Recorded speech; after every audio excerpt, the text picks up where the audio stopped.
Good evening, dear participants.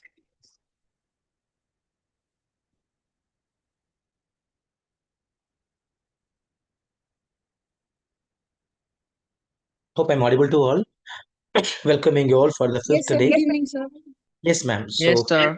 welcoming you all for the fifth day, 2 weeks international research methodology workshop on bridging paradigms, global training on mixed methods, an intensive course which was designed by for the NAC recruitments, right?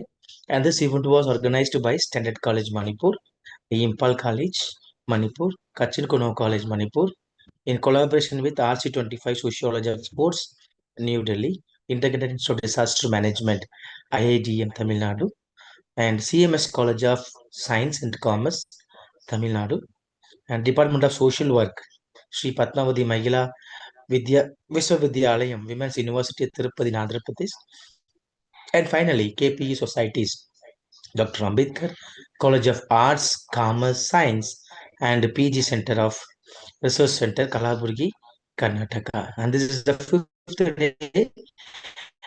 Welcoming you all for the fifth day. It's a beautiful day. I hope that you people are all got nice replay response from the many participants stating that we need a PPT of that.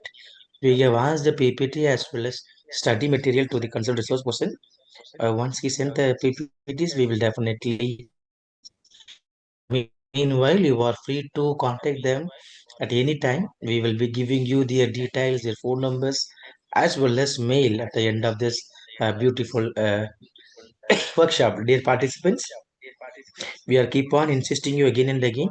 75% of the attendance is mandatory, right? And in that, we found there are 51% participants from persons with disability candidate. Only 2 or 3 people are participating regularly. Certificates won't be given for anyone if you're not so serious about it. This is not a place to what was the deal with the commercial aspect. This is a place which is not for making a profit, making a stream. This is a place beautifully designed for study purpose. So requesting you all to cooperate, and sincerely I want to thank many participants who were seriously taking notes and asking all the doubts. And even I also learned many things from yesterday's class. Even I also learned many things from yesterday's class. And today also we are having one more legend, a faculty and professor. She is not a faculty alone. She is working at an she is work she is working as a professor in the Department of Management, BGS BSco, affiliated to Bangalore University, Bangalore, Karnataka. She is none other than Anna. She is none other than Dr. S. Sivaranjani. She is none other than Dr. S. Sivaranjani Moksha Gundam. She is working as a professor in the Department of Management, having uh, ample years of experience in the field of research as well as publication, and she has completed MBA as well as PhD in management, and she has completed doctorate in ISPC Bangalore, and currently she has been a research supervisor also from the University of Mysore, Karnataka, and she has been taking care of playing a role of international mentor.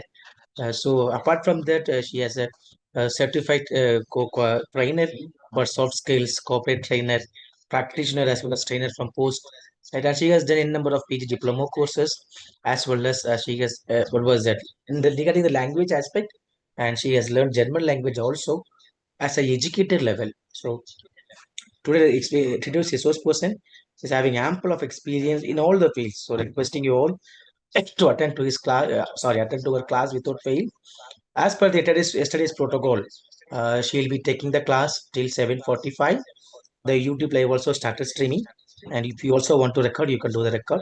And once the presentation is done by 7:45 to 7:50, and remaining will give you 10 minutes of time for discussion. In between, requesting you all to please mute your audio. You can switch on your video if you want to see, no problem. But please requesting you to mute the audio to avoid unwanted disturbance from the participants. Requesting you all to cooperate with us, and this is a great thing. And one more thing we have to talk to about today. We got official MOU signed with Andaman. So we are having a great event in the month of January with Scopus publication. We are having a beautiful event in Andaman, January 30th and 31st of January 2026, to organize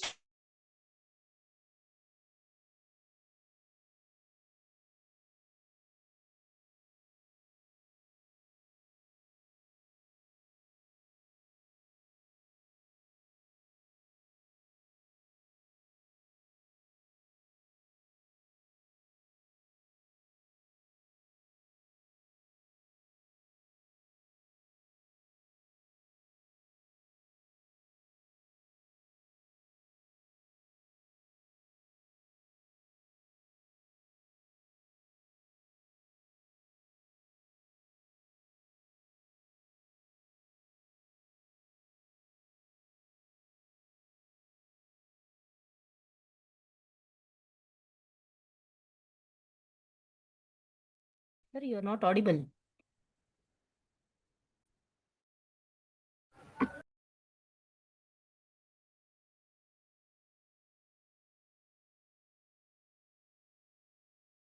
Yes, ma'am. Now the floor is open to you. You can do the presentation, ma'am. All right, sir. Hope I am audible and visible, sir. Yes, ma'am. All right. So thank you, Dr. Bennett Rajdurai, sir, for that graceful introduction. And good evening, everyone. And it's my absolute pleasure to welcome you all to this 2 weeks International Research Methodology Workshop on Bridging Paradigms, Global Training on Mixed Methods.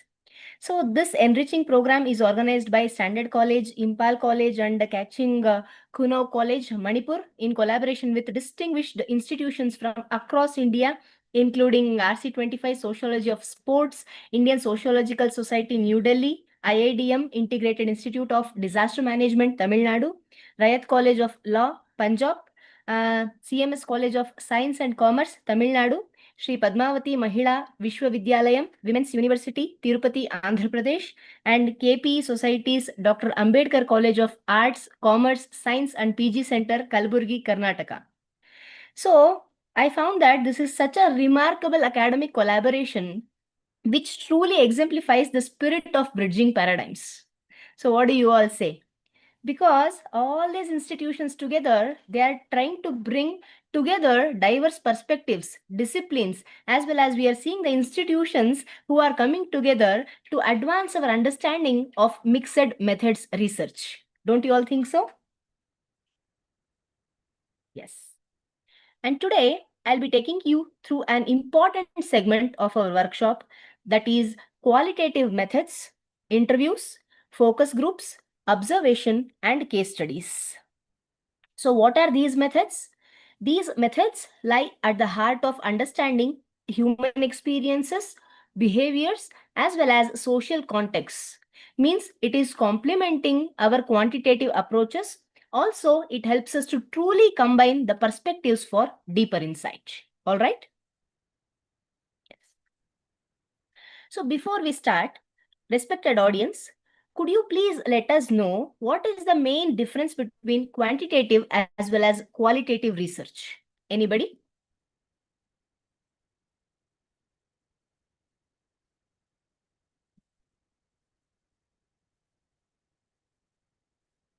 Hope I'm audible.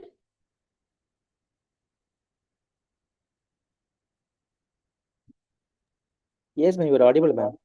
All right, sir. Sir, can audience... Excuse me, ma'am. Good evening, respected ma'am. Yes. My name is Trishala Gurung, and I'm a student from Southfield College, Darjeeling. So, the difference that I understand between qualitative and quantitative research is that in a qualitative research, we use words and meanings to gain in depth understanding of experiences. Whereas when we talk about quantitative research, as the name suggests, quantitative implies the measurement of quantities. So it uses numbers and statistics as well to test the theories and to establish the generalizable facts. That's the difference in simple terms. Thank you, ma'am. Yeah, perfect, Trishala ma'am. Thank you for that input. So as ma'am mainly said, the quantitative as well as qualitative research, they differ mainly in what they focus and how they collect the information. So quantitative research, it deals with numbers, means it measures things, counts them, and also uses statistics to explain patterns, means it helps us to answer questions like how many, how often, such kind of things. In contrast, qualitative research, it tries to explore meanings, experiences, opinions, mainly by using interviews or observations so that we can understand the why concept and also the how concept behind any kind of situation. So quantitative research, it gives us measurable data as well. So qualitative research, it provides us deeper insights as well as stories. And today, many researchers, they are using a mixed method approach, means which combines both the numbers as well as narratives, giving a more complete as well as balanced understanding of any topic that you are trying to research on. Now, what do I mean by this? If you are conducting a study, say for example on student motivation, what you can do, you may use a survey method to measure the motivation levels. That is quantitative method. And then you can conduct interviews with the selected students so that you can also understand what are the reasons behind those levels. I mean the motivation levels. That is qualitative method. Now, by combining both, as a researcher, you will get a fuller picture of what is happening and why it is happening. And let us start our journey into qualitative research with a simple idea. What is that? Every statistic, every number, every percentage, whatever we see in a report, it has a story behind it. Okay, as simple as that. And qualitative research is all about discovering what actually is that story. Okay. First thing it says, it explores human behavior, experiences, and social phenomena. Now, what are the emotions, motivations, and interactions that drive or that shape why people act the way they are doing? So, if you can picturize quantitative research like a satellite view, means it is giving us a broader picture or a broader outline. Now, qualitative research is something like you are standing on the ground, you are watching, you are listening, also you are understanding what is happening in that particular situation very closely. Say, for example, if a survey tells you that 70% of students, just an example, they find their online classes stressful, means it is telling us what is happening. But if you go to qualitative methods, means you step further and you ask, why is this happening? Now, through interviews or focus groups, we may learn that students are feeling stressed, maybe because of limited interaction. They are not having much of peer interaction, or it might be something like digital fatigue. Over and again, seeing to the screens, sticking to the screens, they are feeling very much tired. Or there are some distractions to attend it from home or from their office or wherever they are sitting and attending the classes. So please understand, quantitative research, it provides us the big picture. While qualitative research, it reveals what are the deeper reasons, the why and how behind those numbers. Okay. Point number 2 tells qualitative research seeks depth over breadth. See, it is always not about the large numbers. It is about the meaningful insights. Just imagine, as a researcher, you are talking to 10 people deeply and you are understanding what are their lived experiences. Don't you all think so that this experience can be more valuable than just surveying some hundreds of people superficially? Isn't it?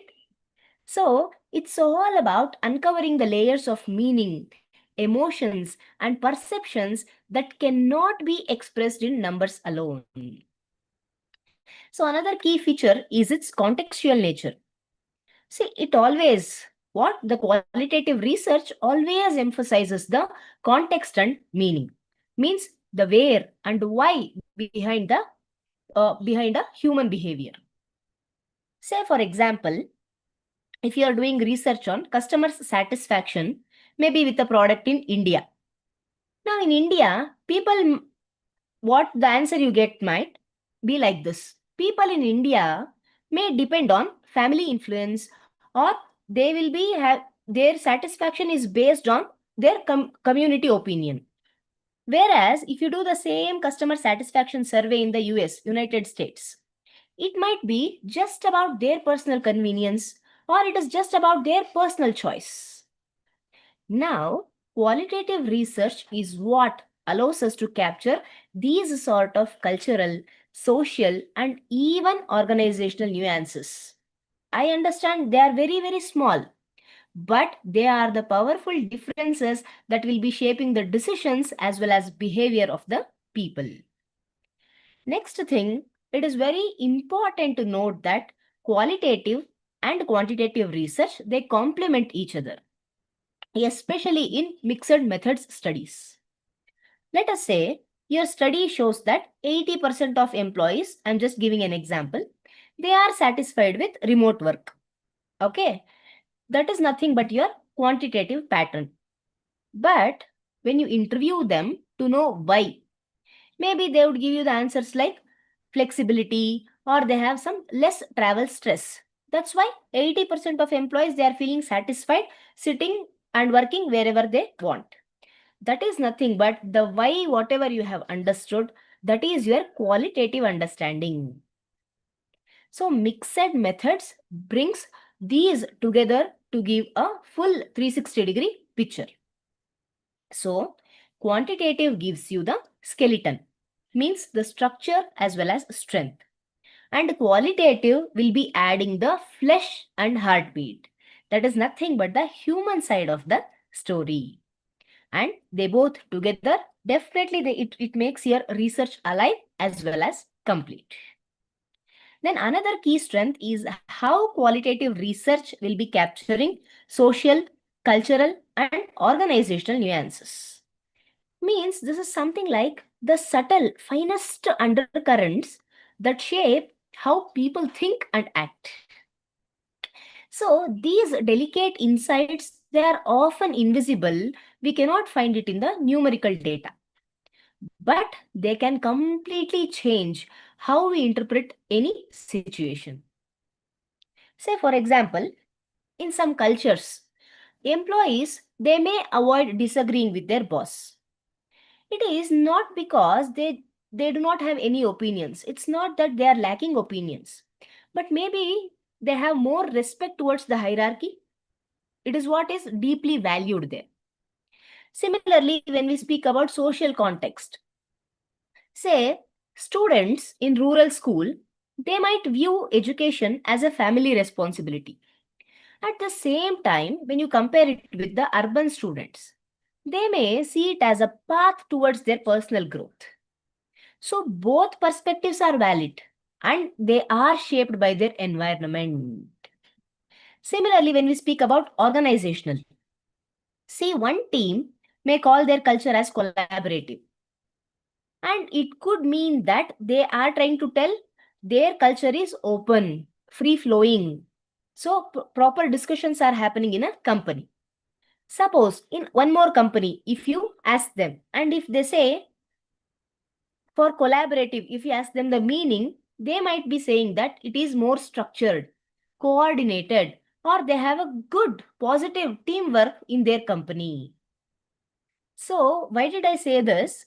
These sort of deeper layers are exactly what our qualitative research helps us to find out. Then another beautiful strength of qualitative research is its flexibility. See, it is not rigid like a structured questionnaire. Suppose a new theme or some sort of unexpected findings appears. You can definitely explore it. You need not have to ignore it. Say, suppose you are interviewing some teachers about classroom innovation, and suddenly one of your participants, mentions that how AI tools are reshaping the student engagement in the classroom. You can always probe deeper into that topic. So that flexibility often leads to richer and more authentic key points. Don't you think so?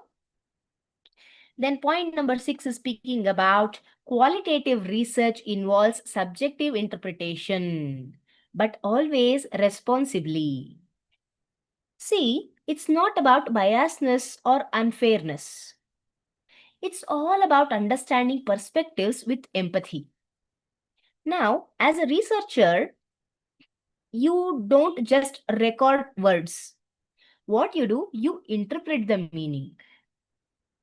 When participants, they start talking about stress, happiness, or success, anything. Now, it is your duty as a researcher in qualitative research to dig into what those words actually mean to them in their specific context. So, this thoughtful subjectivity is going to add the richness to your analysis. This is what is going to bring a life to your findings. Okay, so by now we have a clear understanding that quantitative research measures reality. Qualitative research helps us to be aware of it. Okay, it's all about listening, observing, interpreting, and making sense of the human side of data. So, and that is what makes it an essential part of our modern research. So, it is not just describing the world, it helps us to feel it. Okay?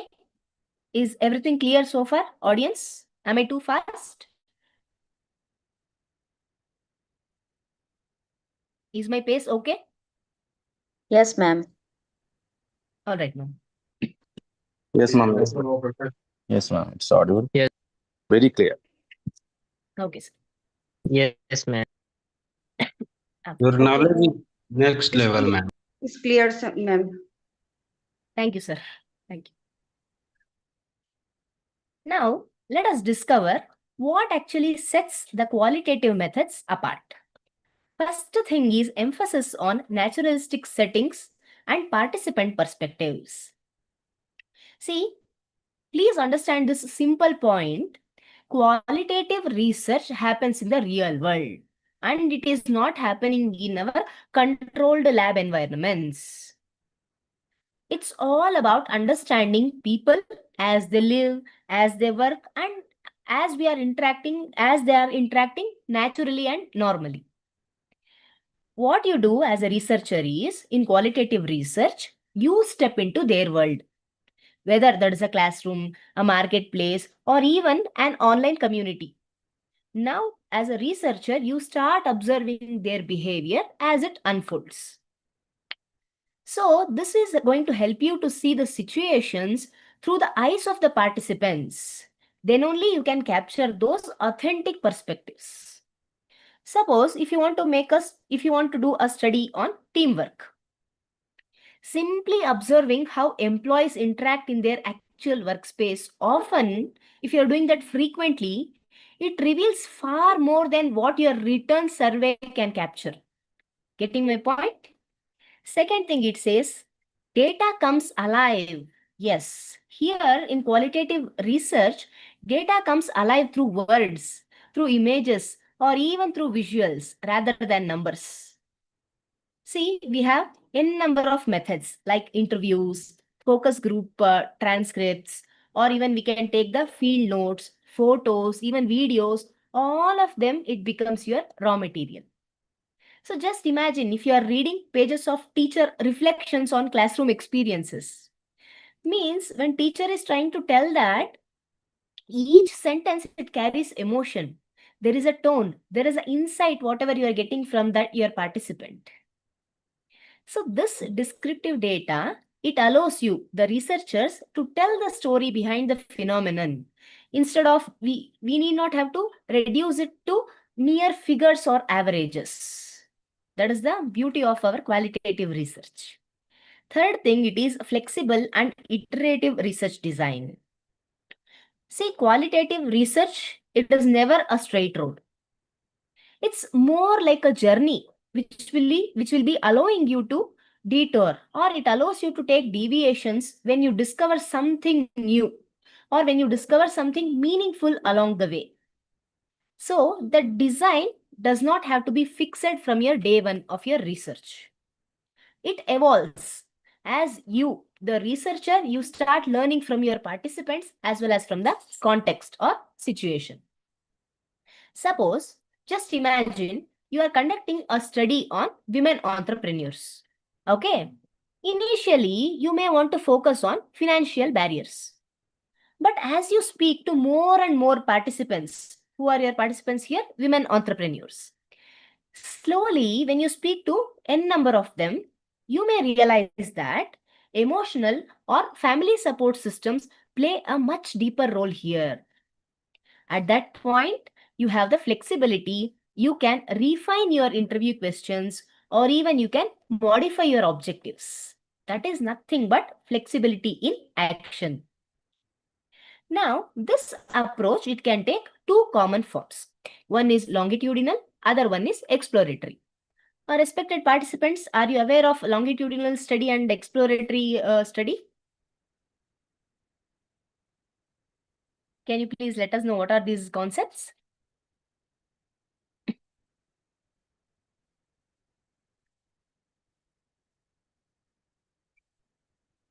Second line, point number 1. Flexible iterative research design can be longitudinal or exploratory. What is your understanding of these methods, longitudinal or exploratory? Anybody?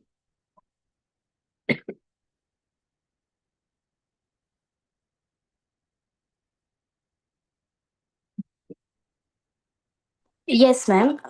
Longitudinal means it's not the data are not collected at a point of time, but for so many we can say more years. Yes, ma'am. So what about exploratory, ma'am? Are you aware of it?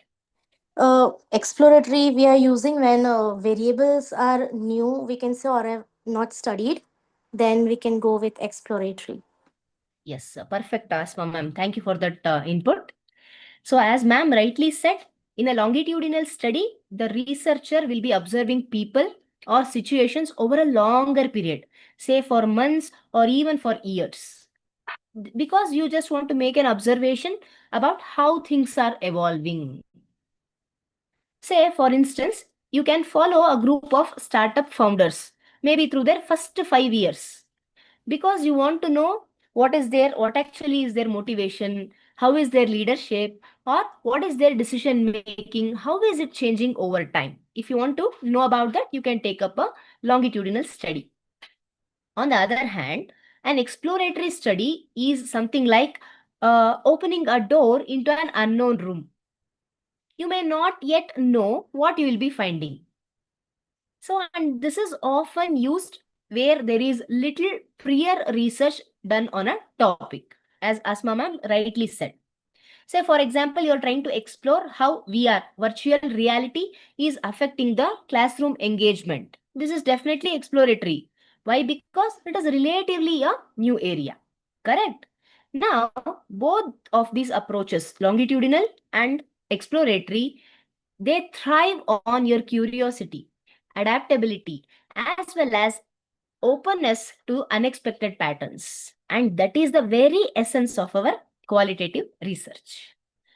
Next thing is focus on meaning making, patterns, and themes.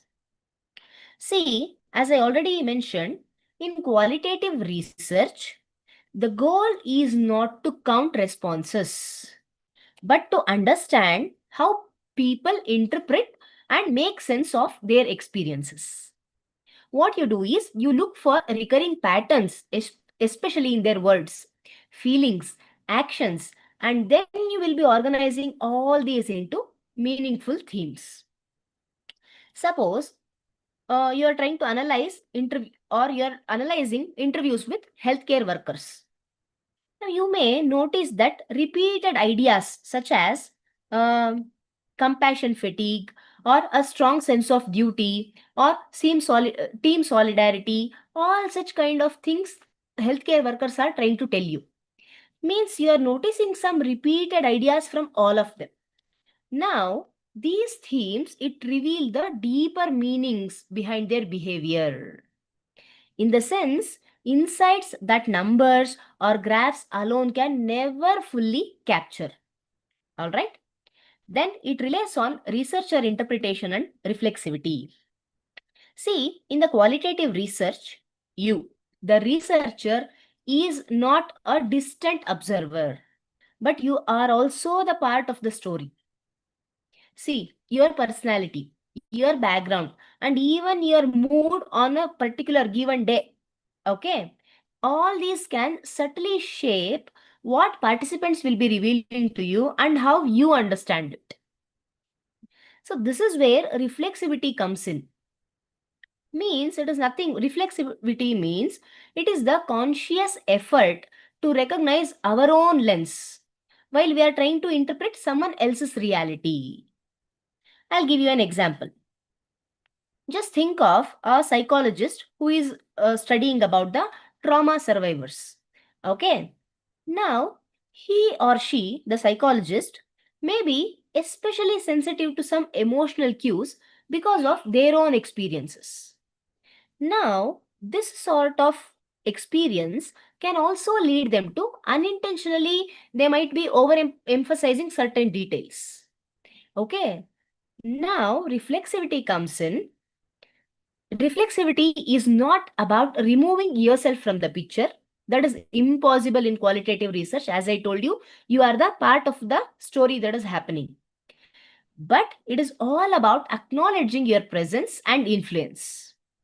In simple words, I will tell you, a good researcher constantly asks himself or herself, whatever the participant is telling to me, am I hearing what is really being said or what I expect to hear from them?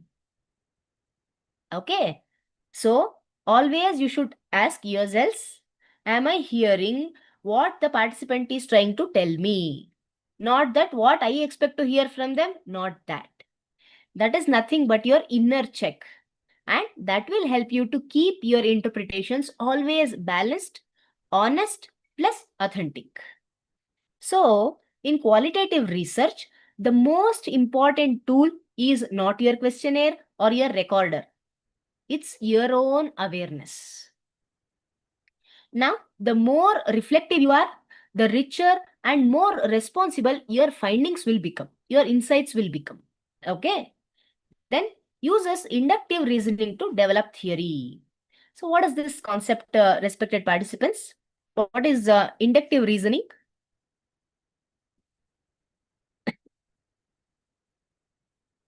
Anybody? Last point. It says uses inductive reasoning to develop theory. What do you understand by inductive reasoning? Would anybody like to answer? Madam, is something like that. After collecting all the data, we'll get some ideas. They will induce our mind. That's will give it the reason. Is not it? Okay. Ivo Pishak sir, thank you for that input. Anybody else?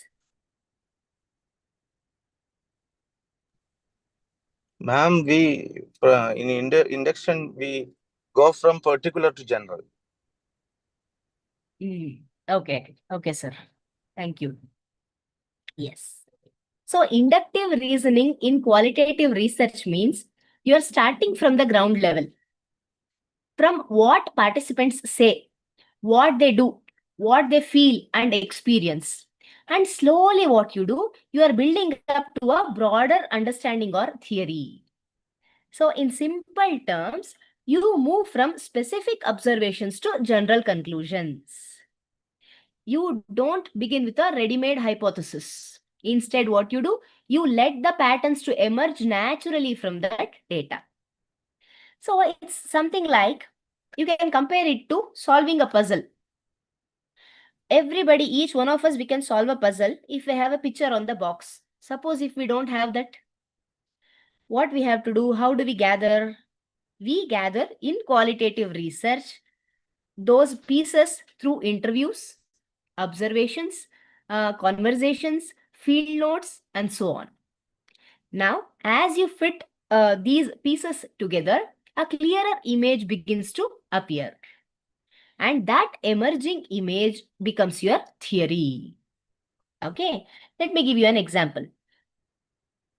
Just imagine an education researcher who is observing rural classrooms to understand why students drop out.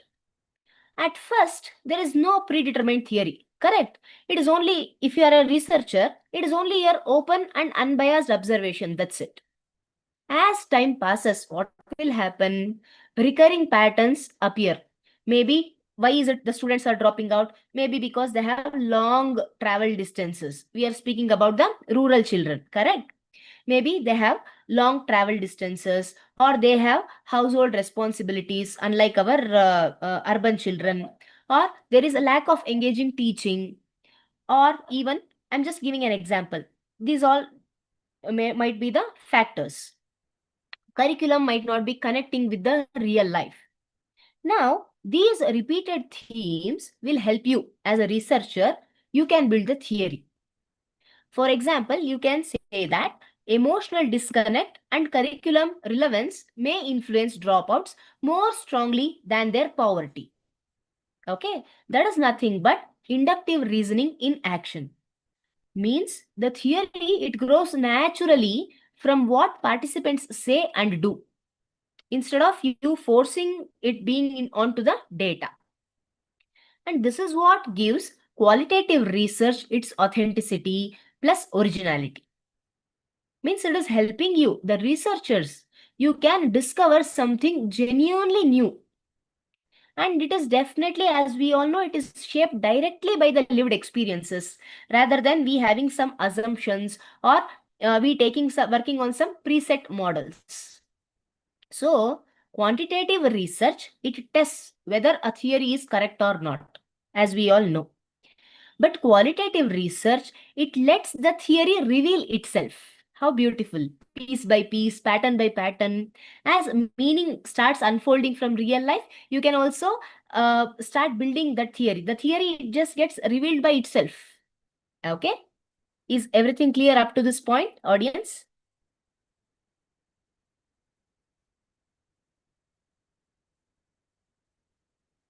Are the basics clear? Okay. Yes, yes. Okay.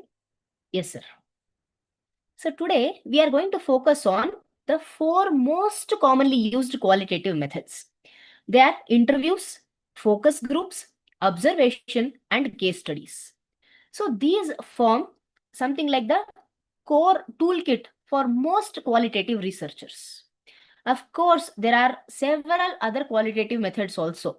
Are you aware of any other qualitative methods apart from these 4, audience?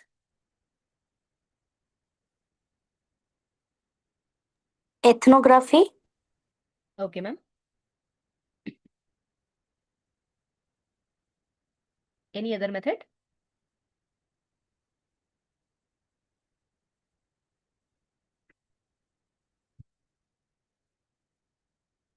Good Okay. evening, ma'am.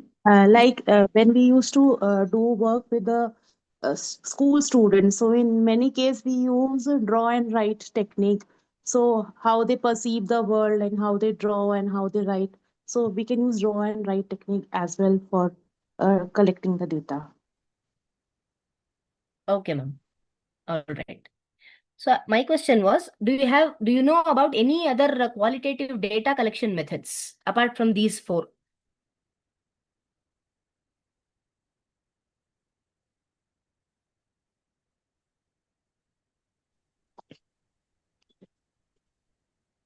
Yeah, madam told about ethnography.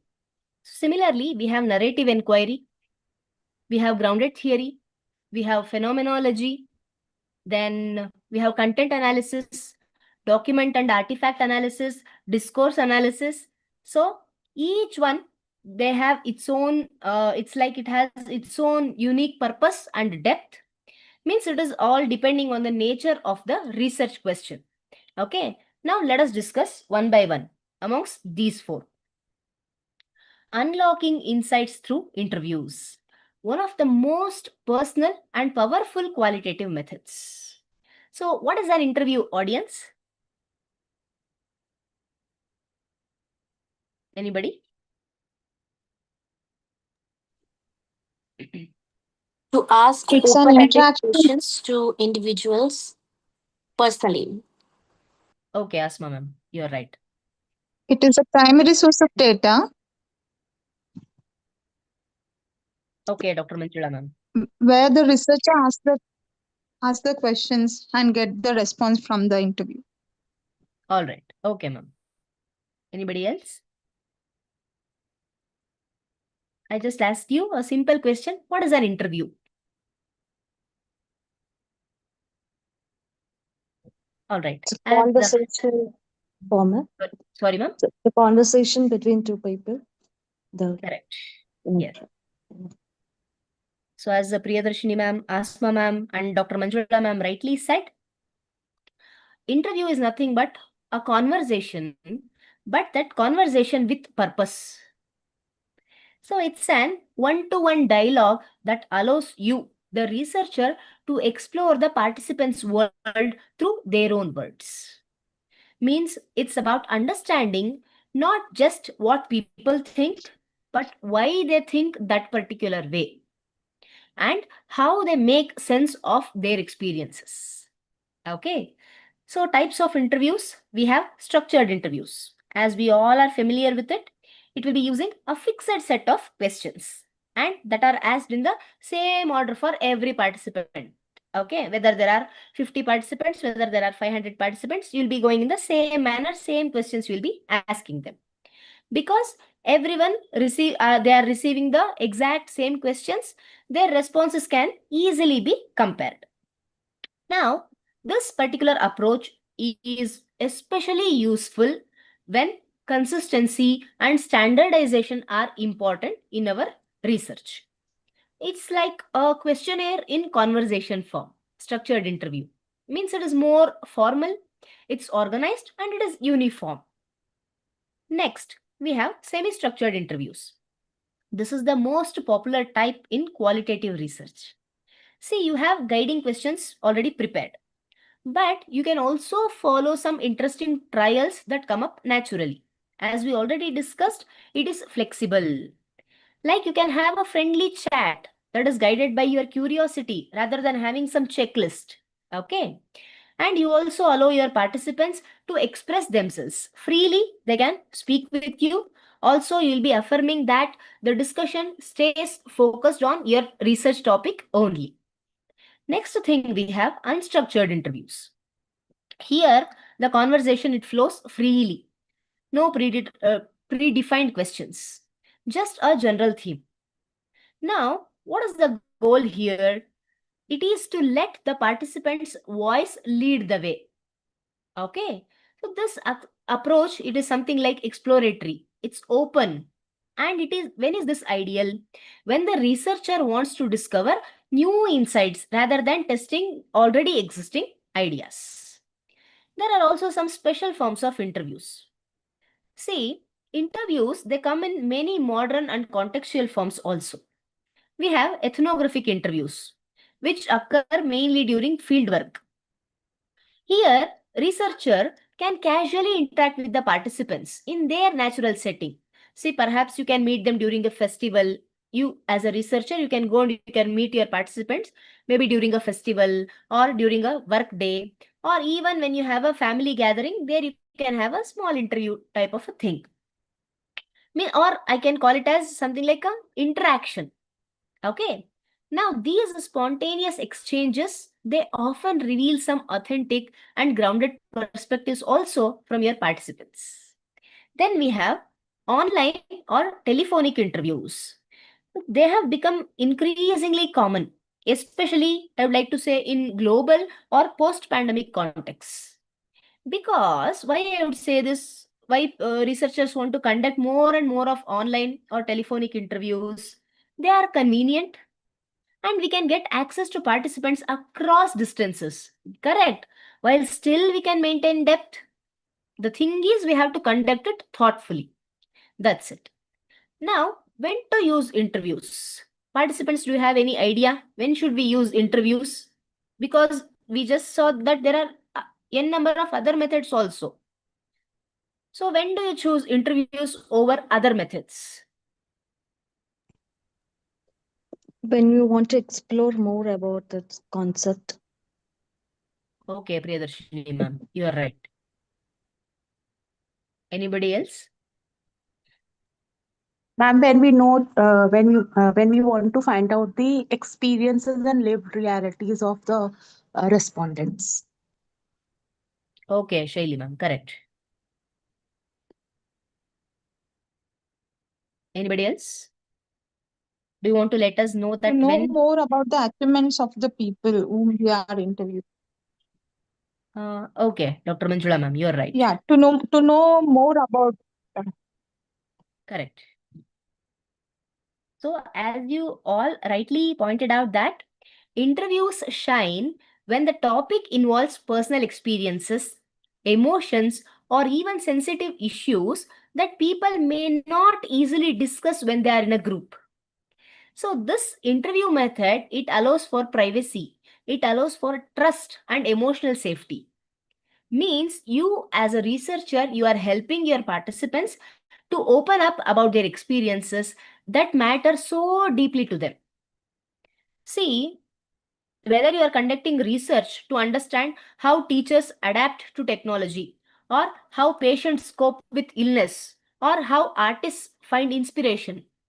For all these, interviews will capture the human heartbeat behind every story. All right? Now, to conduct interviews, say that are both effective in the sense that it is meaningful and ethical. A researcher needs to balance good preparation with sensitivity and professionalism. First thing you have to start with clarity. Please define your research objectives and have an interview guide that aligns with them. Now, this guide, why do you need it? Because it will be serving you as your roadmap. It ensures that every question, it is connecting back to the purpose of your study. Also, it is keeping the conversation natural. Okay. Next thing is build a rapport and trust with your participants. See, if you make your participants more comfortable, they are more likely to open up and they will be sharing honest insights. So always you have to stay neutral plus non-judgmental. No matter what sort of responses you receive, your role is to just listen and understand, not to influence your participants. Then, active listening. It's a powerful skill here. What is active listening, participants? Are you aware of this concept? Focusing on the information what they are giving should be recorded. Okay, Dr. Manjula ma'am. Yes. So you have to pay attention not just to what is said, but how it is said. Here, you can use some gentle probing questions also in between. Say, for example, you can ask your participants something like this. Can you tell me more about that? Yes. Why do you have to ask such sort of questions? Because you can dig deeper into thoughts or emotions, and in the meanwhile, you should remember that you are not interrupting the flow of your participant. Then please avoid leading questions. Means something that is guiding your participant towards a particular answer. So before conducting your actual interviews, always what you can do is pilot test your guide. Then only you can refine any sort of unclear or some biased questions, you can remove them. In the sense, it just ensures that your research process, it runs smoothly. Then during the session, record and transcribe responses accurately. And this has to be done by taking the consent of the participant. Plus, make a note of nonverbal cues. While you are interviewing your participants, please check what is their tone, what is their facial expressions, or when is it they are giving pauses. Because often in qualitative research plus in interviews, these sort of nonverbal cues, signals, they often carry some deeper meaning. Okay. Finally, you have to uphold confidentiality and ethical standards at all times.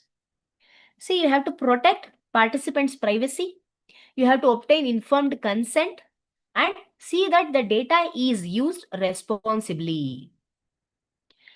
If I say ethical interviewing, it's not always about following some rules, but it is also about respecting the trust what your participants place in you. All right? Okay.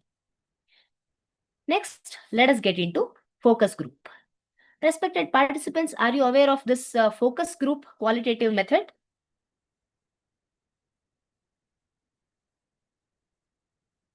We just saw interview, the first method. Second method is focus groups. Are you aware of this? Or have you ever tried in your research such kind of method?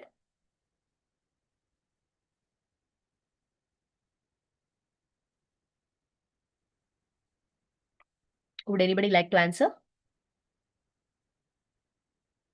Are you aware, not aware?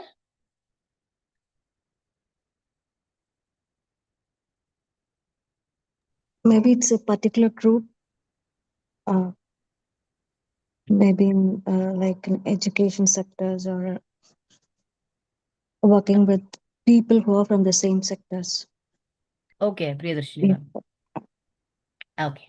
Ma'am, focus group is basically we have a certain theme or certain dimension on which we want to gather the information in a group of 8 to 10 students or any of the respondent. So we want to know what they think about this particular thing in that particular group domain.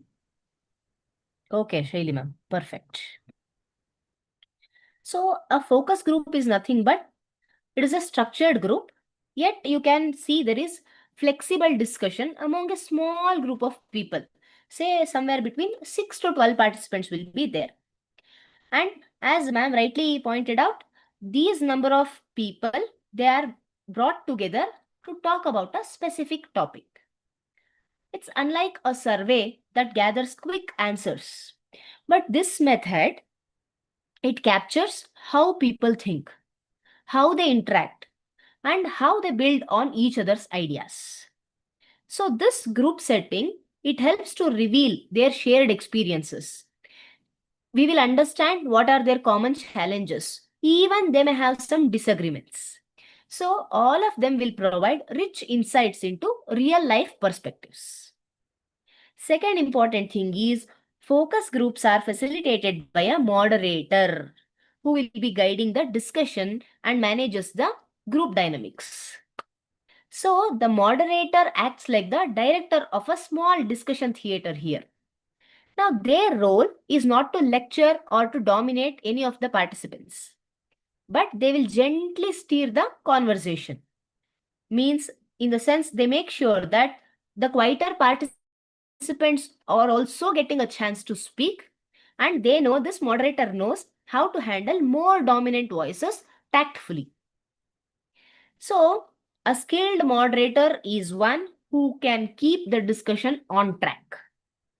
At the same moment, they are still allowing room for spontaneous ideas and they are encouraging the natural interactions amongst this focus group members.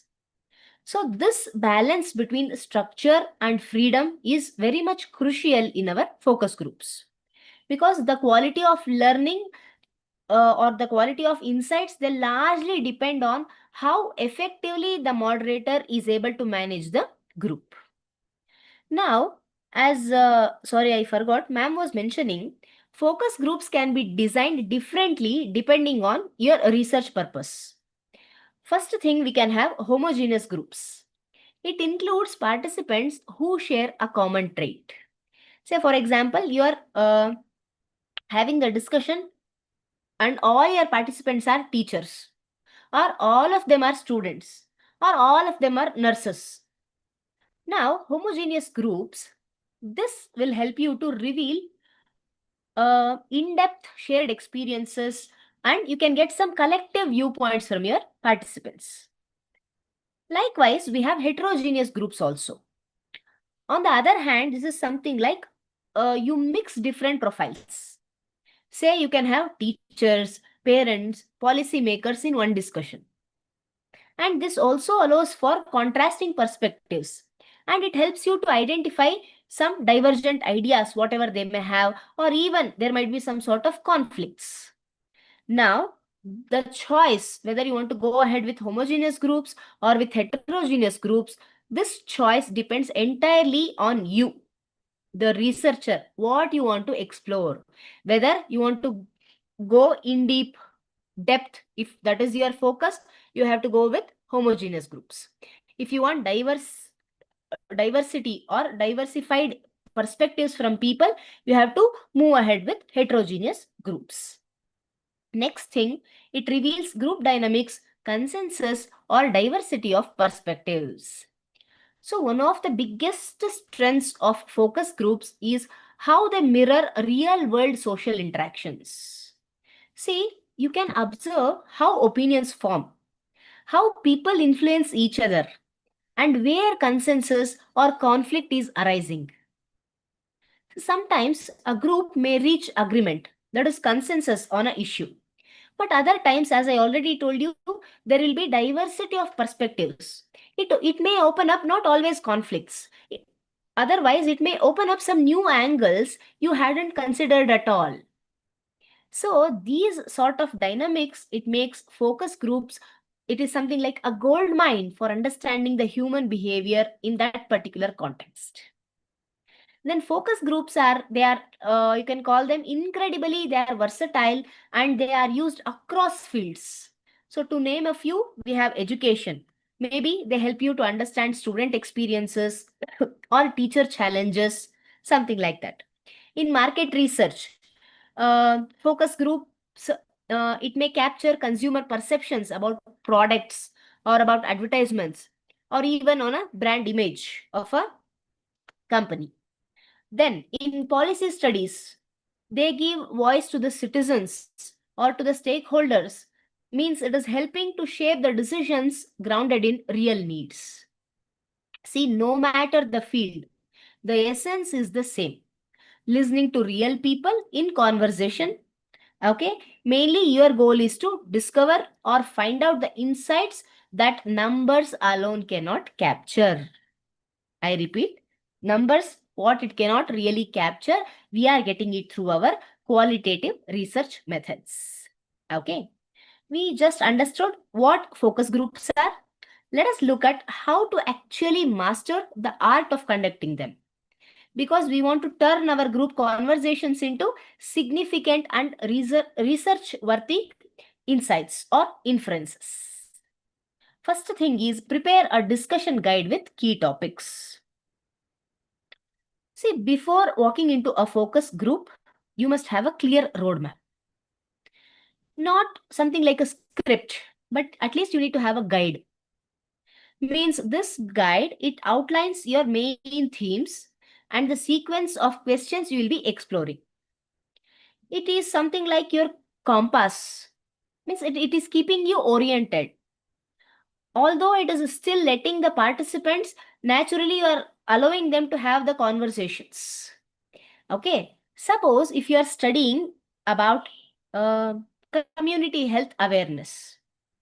Now, just an example, about this topic, maybe your key focus might be on understanding of health services, because I said you are studying up something about community health awareness. So here your key topics will be understanding of health services, barriers to access, and even trust in medical staff. Now, if you have such kind of guide, it confirms that you are not missing on any crucial aspects. And also, you are allowing some space for spontaneous contributions that emerge along the way. Okay, then create a safe, non-judgmental environment. See, a focus group can succeed. It thrives only when participants feel comfortable and when they feel, yes, I am respected. Now, the goal here is to make people believe that every opinion counts, every opinion matters. How you can do that? You can slowly start by greeting the participants warmly. You have to clarify them. You have to tell them, sir, ma'am, there are no right or wrong answers. You have to set some simple ground rules. Like you have to be listening without interrupting them. Suppose you are conducting a focus group with teenagers about social media usage. What you have to do, at first you have to create a relaxed, judgment-free space. Means you are helping them to open up about peer pressure. They will speak about it. If you just give them such sort of free space, then they will be speaking about their peer pressure, comparisons, what they are getting, whatever confidence issues they have. Means the takeaways, the insights that they would never share in your formal survey, that gets opened up in your focus group when you are conducting a focus group. Then encourage equal participation, manage dominant voices. We just discussed about this. See, in every group, you will always find, excuse me, a mix of personalities, because some people love to talk. Others, they prefer to quietly observe what others are trying to tell.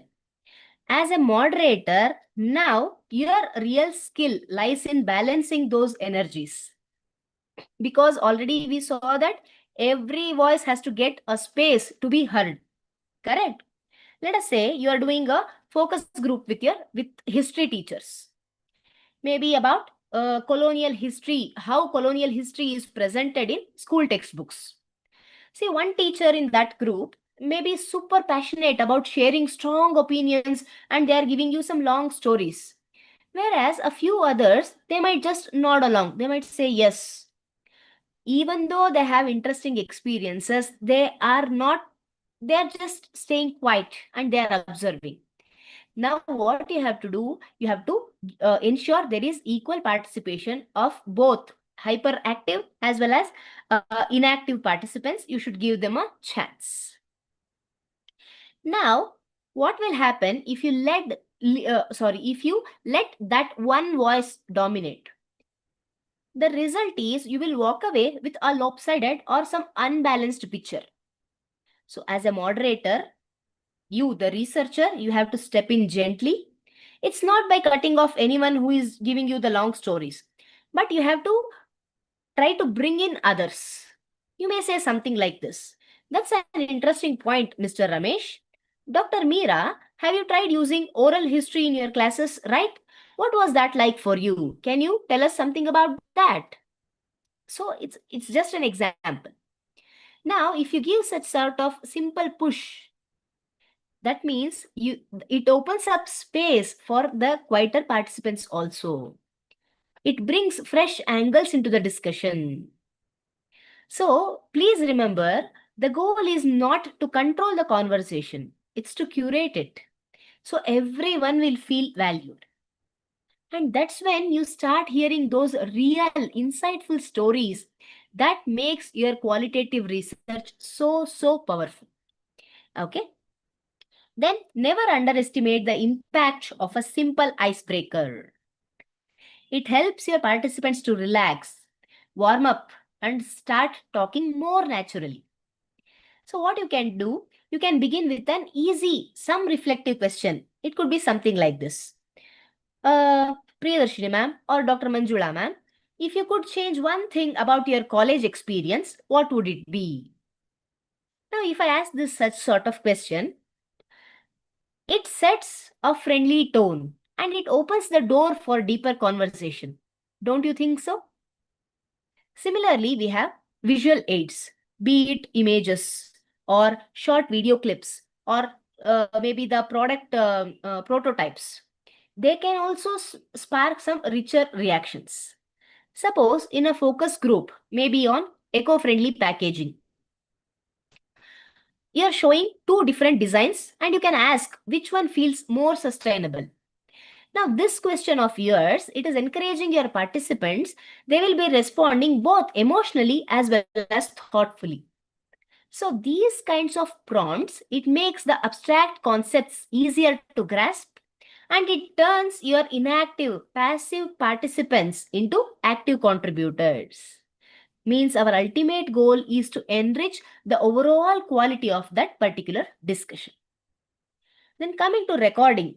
See, recording is vital because it lets you focus on moderating instead of crazily writing everything down, whatever your participants tell you.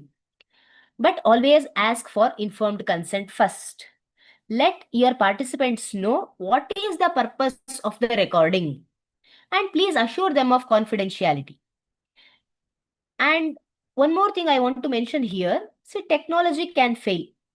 So always try to keep some handwritten notes or some quick bullet points as a backup.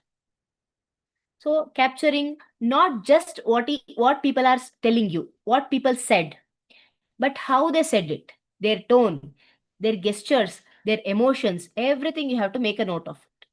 So because in behavioral research, for example, such sort of subtle, gentle, or some indirect cues, they often reveal more than the words themselves. So please keep that in mind and capture all those non-verbal cues also.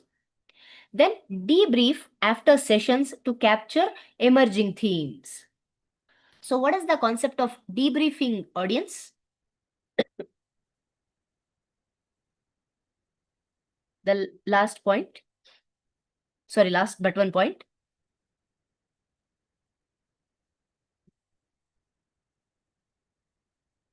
What is debriefing?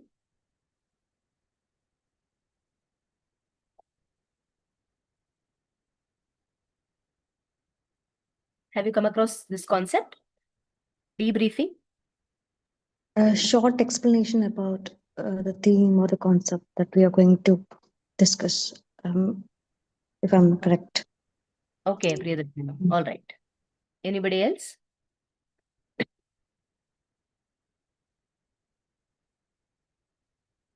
Okay. In simple words, debriefing means All that has happened in a point-wise manner, which is short and precise. okay, Potsangam, sir. All right. Okay. So debriefing means you are taking time after this a particular session or after a particular meeting or any activity or even after the event. What you do, you take some time after that particular session and you reflect on what actually happened. You discuss the key points and you identify what are the important observations, learnings, or insights from that particular session or meeting. Because this quick reflection, it helps you to capture fresh impressions while they are still vivid. So try to discuss what stood out in that particular session. Were there any unexpected patterns? Were there any contradictions? Or did you notice any strong emotions? Or did any new ideas surface that you hadn't planned for? Suppose if you are having a focus group discussion on digital banking, you might repeatedly hear participants expressing the fear of fraud, correct, in digital banking. See, even though this fear of fraud, this particular factor, it was not one of your primary topics, still you repeatedly heard that participants are expressing this particular term. What you have to do, you cannot ignore it. Please note down such kind of emerging themes right away because it helps you to adjust your next session. It helps you to sharpen your questions and you can strengthen your overall analytical framework.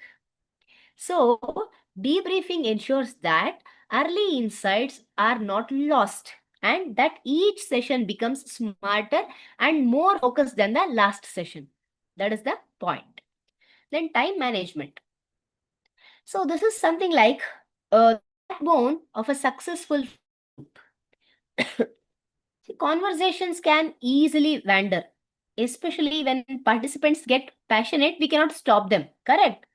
Now, as a moderator, what you can do, it is your job to keep things flowing smoothly without making anyone feel rushed. Correct? For example, if you have a 90-minute session, maybe you are discussing on rural entrepreneurship. What you can do, I'm just giving an example. You might spend 15 minutes on business challenges. Then you allow for discussion 20 minutes on government support. Then 25 minutes on market access. And you leave the rest of the time for reflections and wrap up. So because why I said this, a well-paced session, it guarantees both depth as well as completeness. Means there is no rush, no gaps. So a great focus group is not just about collecting the answers. It's all about creating a conversation that reveals truths. And these truths may be that people didn't even realize that they held it. Okay? So when it is moderated thoughtfully from you, these discussions are not just generating data, but they generate discovery. What do you all say? Am I right? Yes? No? Understanding? Are we clear so far? Yes, madam. Yes, ma'am. All right, ma'am. Now, after interviews and focus groups, let us move to another powerful qualitative method, that is observation.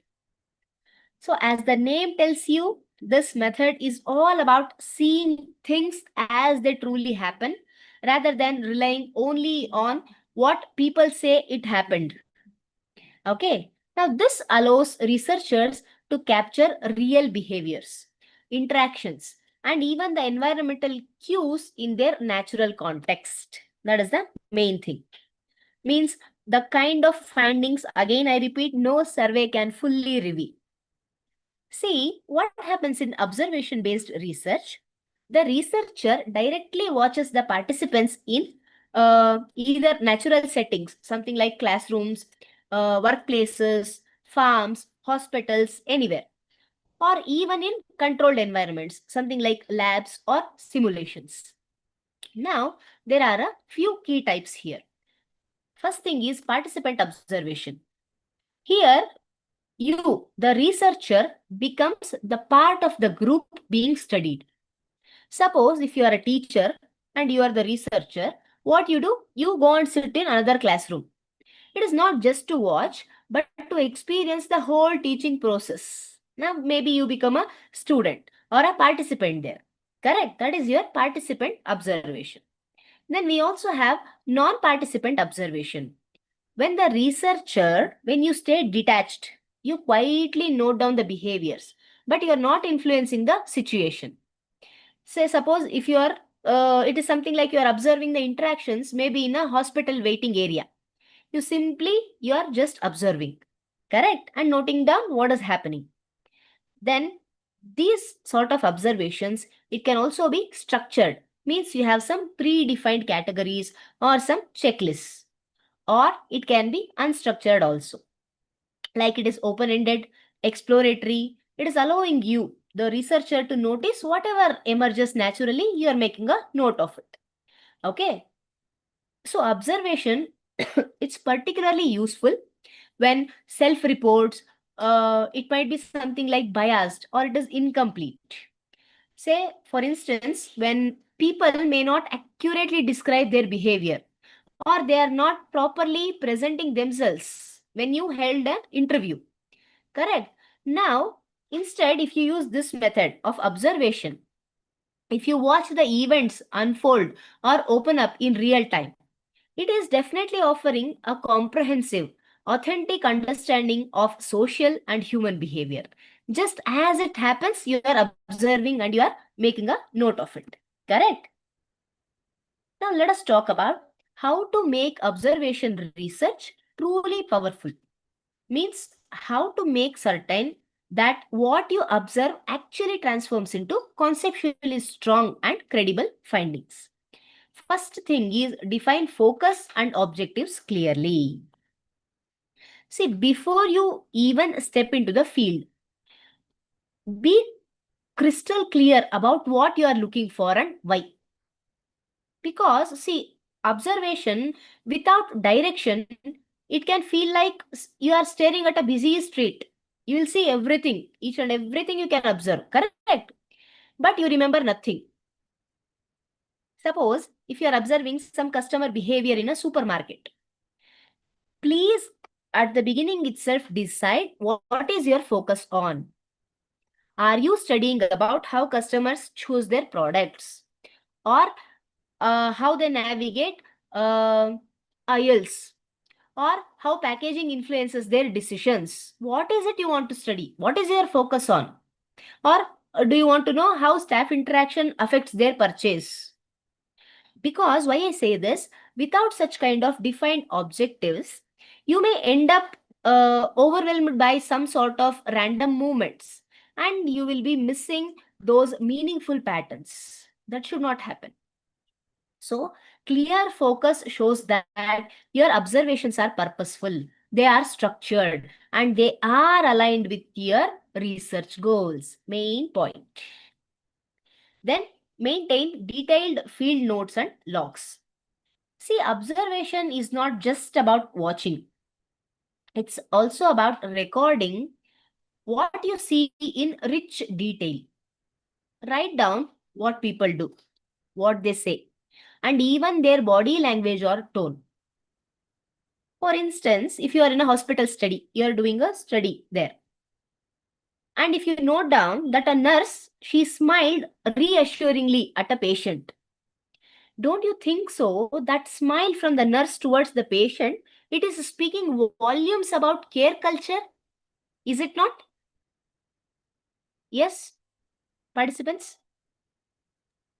Yes, ma'am. Definitely. So the detailed notes and logs, they become your data bank. The more descriptive it is, the more valuable your analysis will be later on, in the later stages. Next thing, to make your observations systematic and organized, you have to use supportive tools that adds to the structure and clarity. Means you can have checklists. It will help you to track the recurring behaviors, especially in a consistent way. For example, you are noting down every instance of teamwork or conflicts or participation. Then we have coding schemes. It allows you to categorize what you observe. Maybe you are labeling some gestures. So this is supportive, this is defensive. There is also neutral behavior. Means this is adding depth and clarity to your analysis. Then we have audio or video recordings. See, whenever possible, it helps you to capture the subtle details also. Because you might miss within a second like that. In real time, you might miss them. So, something like the changes in tone or the facial expressions or even some small gestures that might shift the entire group dynamic.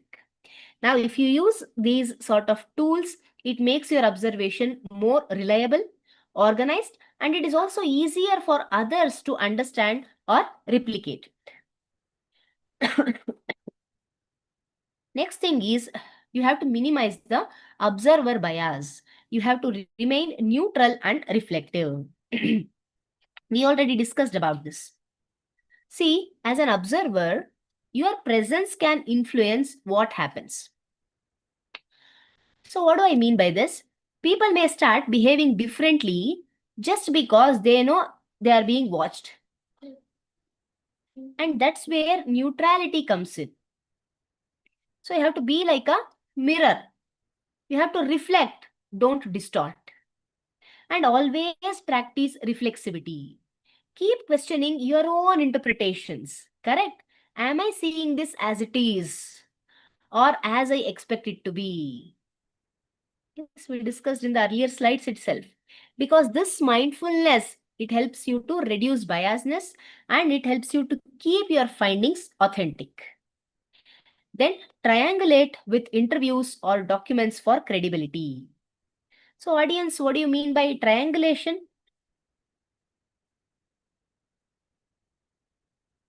What is the concept of triangulation?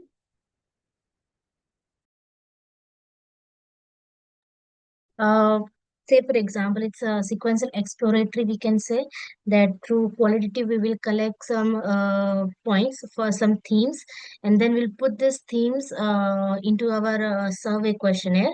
This way, we can validate both the things. So this is triangulation. Yes, you're right, Asma ma'am. So triangulation in research means you're using multiple sources, multiple methods, or multiple perspectives to study the same phenomenon. Just like we know how a sailor will be using 3 reference points to pinpoint their exact position at the sea. Correct? So in research, it helps us to cross-verify the findings, means it assures that what we observe is not just a coincidence or personal bias. Now you might ask me why this matters. See, observation tells you what's happening, but it does not always reveal why it is happening. Am I right? Now, if you combine observation with other methods, say you bring in interviews, focus groups, or document analysis, what you are doing, you are building a more complete and trustworthy picture. Don't you think so? Because each method adds a layer of evidence. It helps you to confirm or sometimes even to challenge what you have actually seen. So, we can discuss this through an example. Just imagine you are studying some community responses to water conservation policies. Okay. Now, how we bring in triangulation here? Through observation, you may notice that most households, they keep their water tanks uncovered. Maybe through interviews, residents are explaining to you that they do not know about mosquito breeding risks at all. Now, through document analysis, you find out that local awareness program has not reached their area at all. Now, these 3 data sources together, it give you a triangulated understanding. Correct? Not just the behavior, but also the reason as well as the context. So, triangulation, it enhances credibility, depth, even validity. See, you are not relying on one lens alone. Instead, you look at your research problem from multiple angles. Because here you are making sure your conclusions are grounded, they are balanced, plus they are real. Next point, when you are writing your field notes, please record the events in the order they happen chronologically. This means making a note of the actions, conversations, and changes as they unfold in real time. Now, later on, when you begin your analysis, these timelines will help you to reveal how actually behaviors shifted, how they developed, or did it remain consistent over a period of time. Then you can also add short reflective memos. Alongside your notes, you can have it. Something like brief thoughts, some questions, hunches, or even you can have some early interpretations also.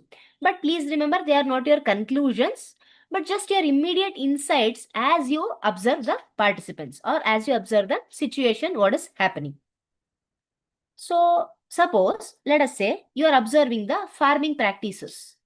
Now, you might start noticing that farmers gradually adopt a new irrigation method only after seeing others who succeeded with the same method. Now, this pattern, it becomes visible because you recorded events over the time and you added reflections as they occurred. So, such reflective notes, it makes your analysis richer and more discerning. Means it is helping you to understand not just what happened, but how and why behaviors actually evolved. All right? Yes. Let us move to the last method for today, and one of the most storytelling rich qualitative methods, that is case studies. So what is a case study, respected audience?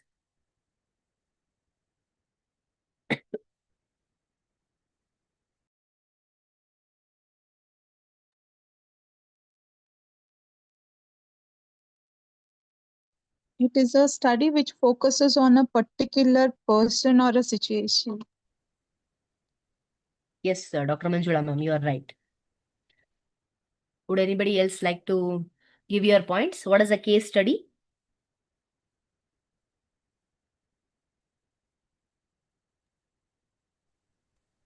Ma'am, a method to study any phenomena or a person in detail. Okay, Anushka ma'am, you're right. Ma'am, that case study means like for a long period of time, we record a process into development of a person or a situation over a certain period of time as the case unfolds. So we analyze it later. Okay, Trishala ma'am, you're right. Thank you, ma'am. So it is something like diving deep into one story to uncover the broader truths. Correct? See, it's not about numbers or generalizations, but about understanding a case in its full real world context. In-depth analysis of a single entity. Now, at its heart, a case study zooms in on one specific case. As the ma'am was rightly mentioning, it could be a person, group, organization, or community, or even an event. See, the goal here is to understand that case inside out, how it operates, what makes it unique, what lessons it offers. Suppose you might study how one hospital implemented a mental health program, or you are studying on how a single village adapted to solar energy. Each case becomes a window into lived reality. Then there are different types of case studies, and each serves a distinct purpose. We have exploratory. As we all know, when you are entering into a new territory, it's like studying the use of AI, artificial intelligence, maybe in rural schools, because there is just little prior research that exists on this particular research topic. Correct? Then we have descriptive. When you aim to document what is happening. For example, you are trying to describe how a small NGO is functioning. Then we have explanatory. Now, when you seek to explain why something happened, such as you are trying to analyze why a startup succeeded and why other startups failed. So you are analyzing why a startup succeeded while others failed. That is explanatory. Then we also have intrinsic. When the case itself is of unique interest, means you are studying the life of an artist, or you are studying something about an extraordinary event, or you are studying about a 2008 financial crisis. So, depending on your research question, you will be choosing the type that fits you the best. Okay. Then you can use multiple data sources. See, case studies, they are like weaving a textile. You use multiple threads to create a complete picture. And that's why researchers often you combine interviews, observations, documents, archives, even artifacts, because this mix, it enforces that your findings are well rounded, they are convincing, and it is not just one dimensional. Suppose when you are studying a historical event, what you can do, you can use multiple sources.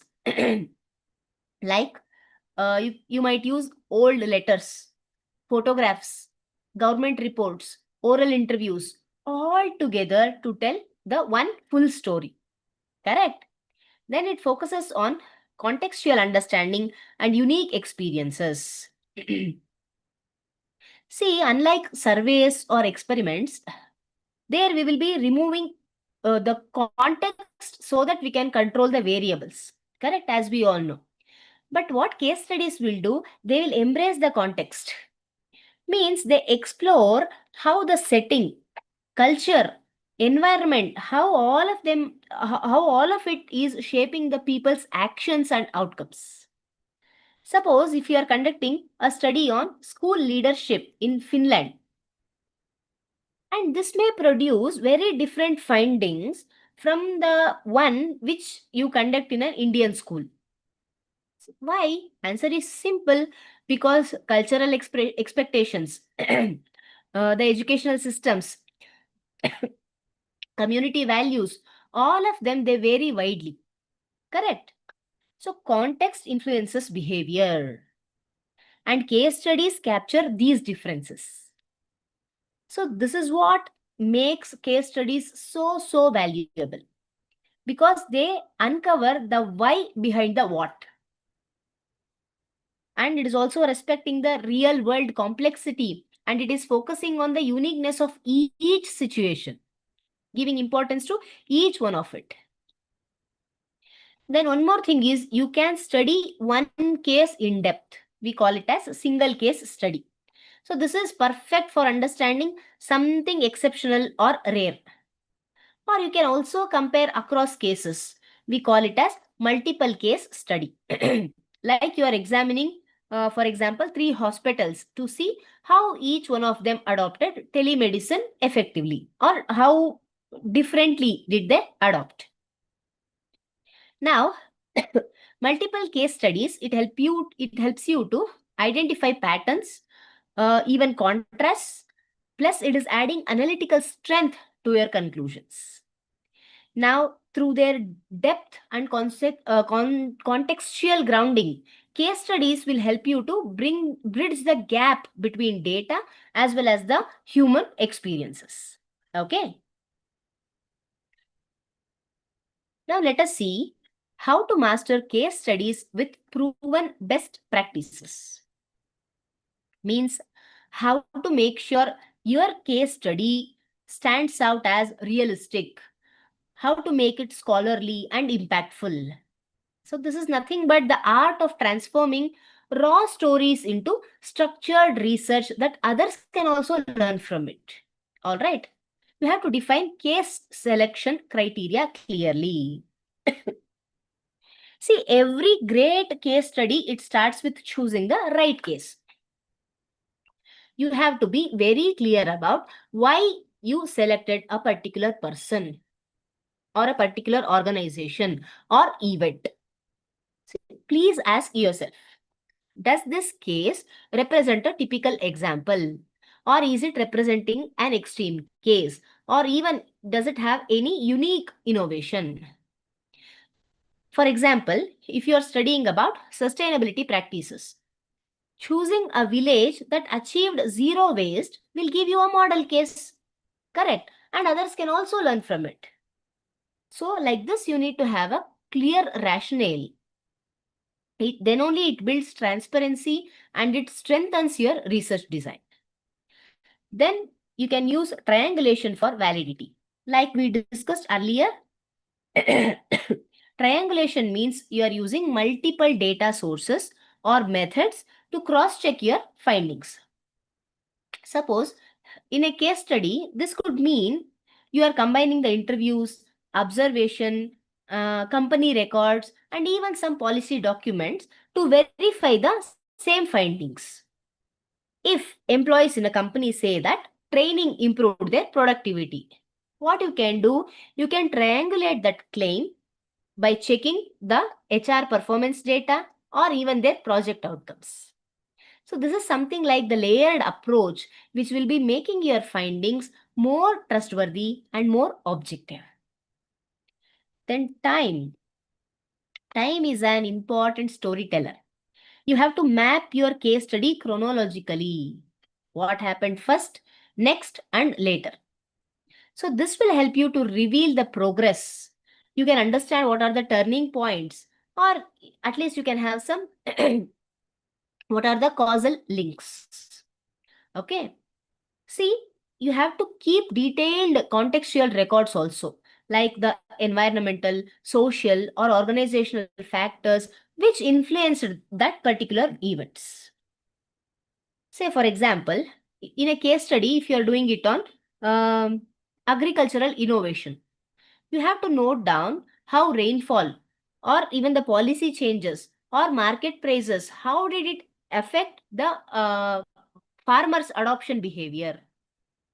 Why I say this? Chronology will bring clarity, and context will brings you the depth.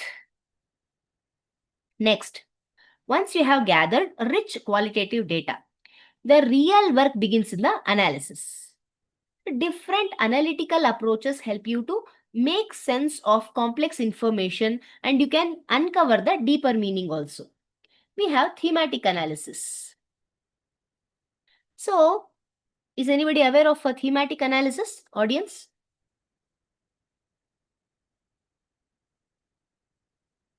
What is a thematic analysis?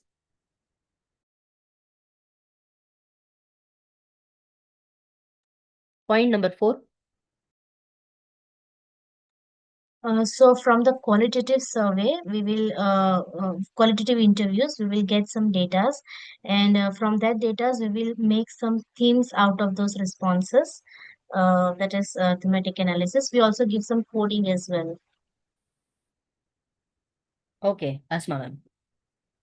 So as you said, thematic analysis method, it identifies recurring patterns or key ideas in the data, such as themes, maybe themes of resilience, innovation, or lack of support, so on, based on your research topic. So it answers the question, what ideas keep coming up? That is thematic analysis. Then we have narrative analysis. Here, the focus is on how people tell their stories, their timelines, challenges, turning points, and even the personal meanings. All of them, it helps you to understand the storyline behind their experiences. As the name itself tells you, it is narrative. Then we have content analysis. So this method, it involves systematically categorizing the text, audio, visuals, so that you can identify the frequencies, trends, or even the emphasis.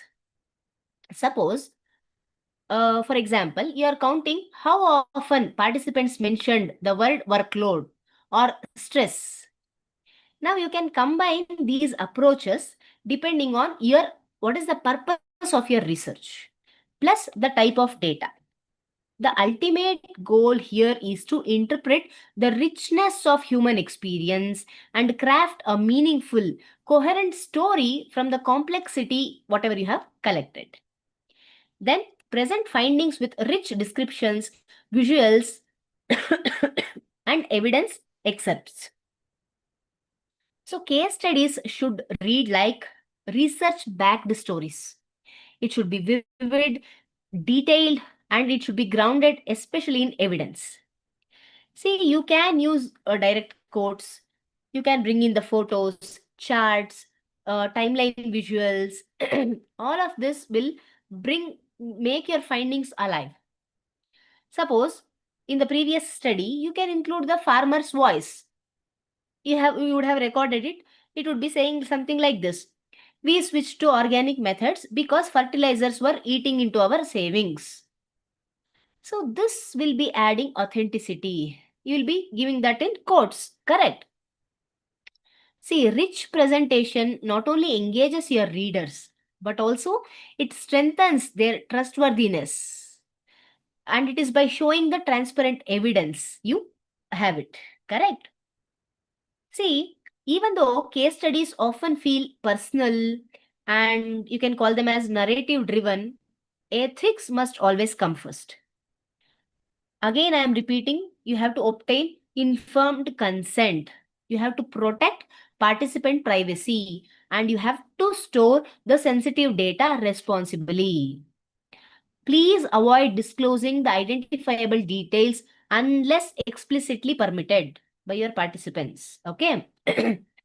So please understand, ethics in qualitative research, it is again not just a formality. It is the respect for the voices, and those voices have trusted you with their stories. Correct? Okay. Then if you are studying more than one case, don't just list them. Please compare and contrast. You ask the questions: what is common? What is different? What patterns emerge across contexts? Suppose if you are comparing 3 schools which are implementing digital learning, it may show that leadership involvement is the common success factor. Now, such kind of cross-case analysis, it enhances the generalizability, and it helps you to you can draw the broader insights, but still you can appreciate its local uniqueness. Okay? Yeah. Comparing the qualitative methods. As you can see from this table, each qualitative method has its own strengths and limitations. See, interviews help us to go deep into personal experiences, and they are great for exploring sensitive topics, but they take time and can sometimes reflect personal bias also. Then we have focus groups. It brings together different viewpoints and it helps us to understand group dynamics.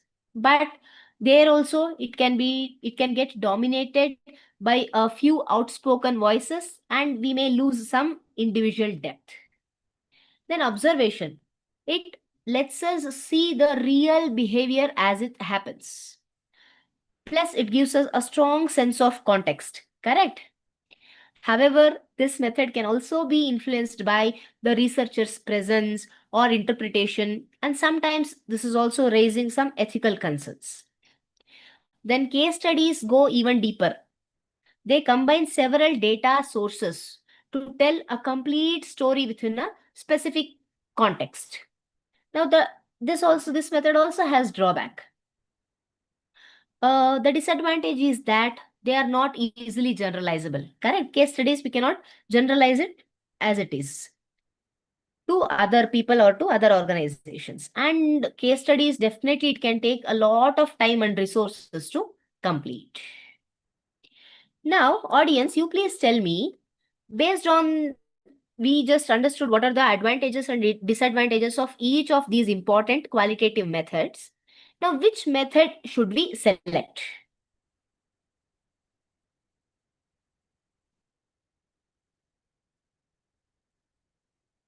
Because this method selection matrix, it is helping you to decide which method fits your study best.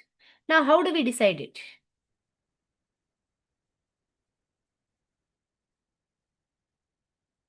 Which is suitable for my study? How do I decide it? The relevance of the topic, ma'am. Okay, Dr. Manjula, ma'am.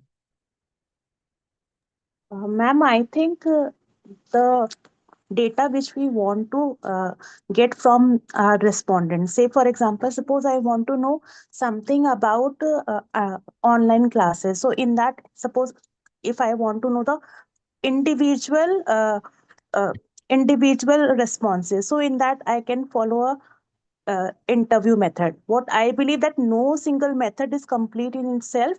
Many times we have to use a uh, two or more methods. So maybe at time, if I in my research I have studied unstructured interview as well as the focus group discussion. So it depends what is your research questions and what data we want from the respondents. Yes. As Dr. Manjula ma'am and Shaili ma'am properly explained to us, so which method fits your study best depends on your research question, the context, and what are the resources that are available. As simple as that. Okay. Now, to discuss the ethical considerations, we can just take an example from any field. Do you want to give a field? Do you want to mention any field?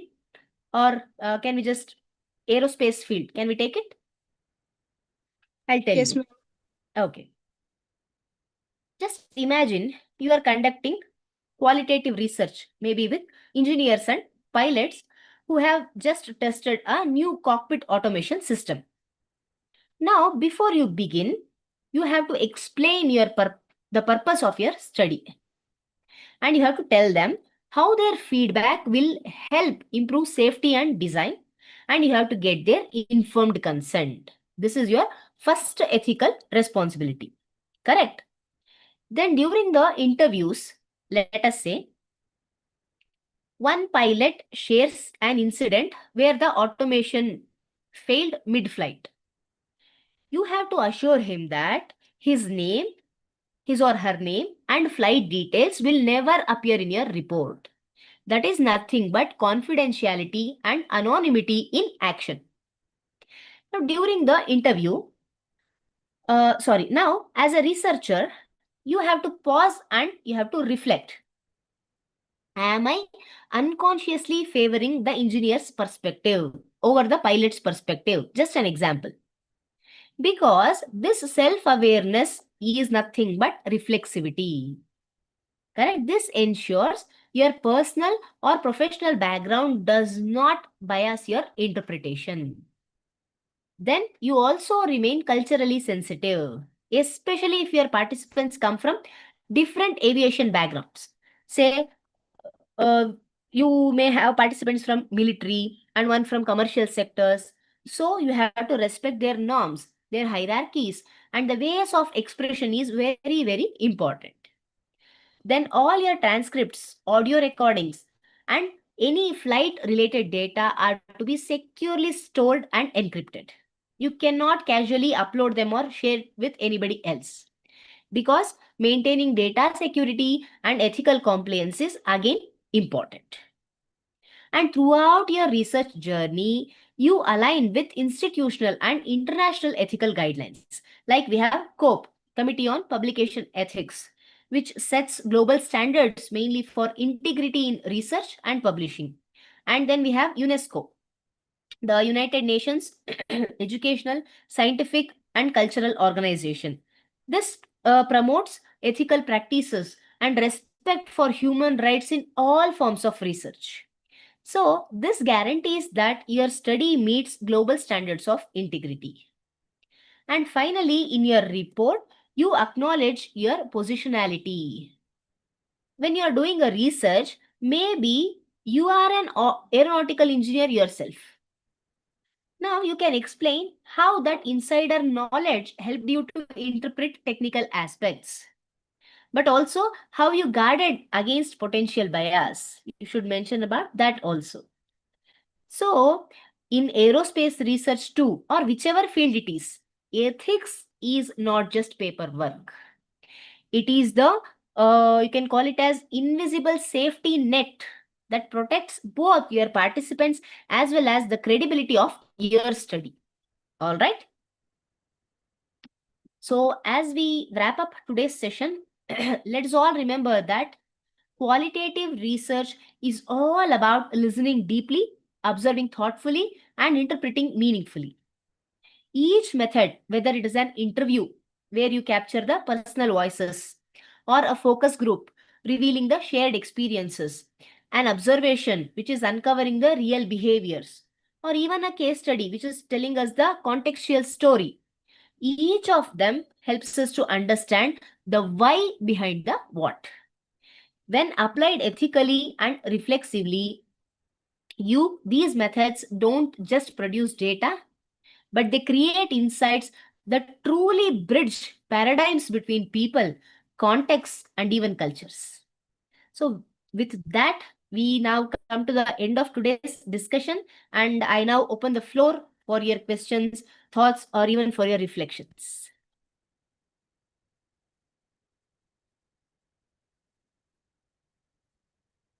You're also free. You can share your perspectives or experiences related to these methods, whether quantitative, qualitative, or if you have undertaken some mixed method approach, you can share your perspectives or insights related to the same. Yes, dear participants, we will open for discussion. If you want to ask your doubts, you can ask.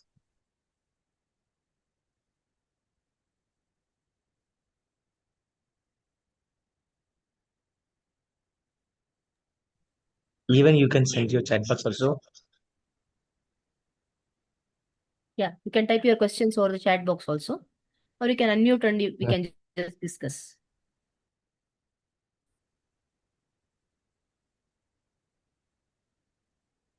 Yeah, thank you participants for your positive responses. If we have any, if you have any queries, we can Thank you, definitely. ma'am, for such an insightful session. I would like to discuss regarding the focus group discussion, because in my research, when I was doing my PhD research, so in that few things look very easy, that we just open up a few questions to the respondents and they will just, give their responses. But initially, it's not too easy to gather the information from them, because my research respondent was school children. So it is many times it's look very easy that we will gather the information. So sometimes they feel very shy, sometimes they take a discussion to the other Hello. direction. So in that way, so you explain in a very nice manner, and you keep us alive during your session. Thank you so much, ma'am. Thank you, ma'am. Thank you. Thank you. Hello. Excuse me, sir, madam. Yes, sir. Thank you, ma'am, for your clear If explanation suppose a on research the want to do research educative on medicinal plant, methods. especially. One by one. Yeah, thank you, ma'am. Thank you, ma'am, for clearly explaining about the qualitative methods of interview, focus groups, observation, and case studies. And you have made you have cleared all my doubts on these qualitative methods. Thank you, ma'am, for your nice explanation. Thank you, Dr. Jen Peyuru, ma'am. Thank you. Excuse me, one thing, madam. Yes, sir. Hello. If a research scholar want to do research work on medicinal plant for health issues, so how he or she will proceed for qualitative as well as quantitative research? Please suggest. Can you please repeat your question, sir? Medicinal Suppose plant. if a research scholar want to do research on medicinal plants Big basket. for health issues, Big basket. then how he or she will proceed for qualitative Big as well as quantitative? basket. Ma'am, can you please unmute yourselves? Yeah, Papa. Hello. Thank you very much, ma'am, for guiding us so well for your interesting presentation. Thank you very much. Yes, ma'am. Sir, you are asking me some question. So what I got from your question is, if you want to do some research on medicinal plant for health issues, correct? How to proceed is what you are asking.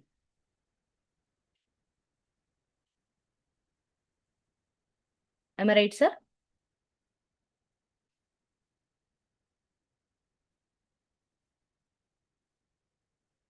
Yes, Sir, that was a question actually. yeah, it seems correct. Okay, okay, ma'am.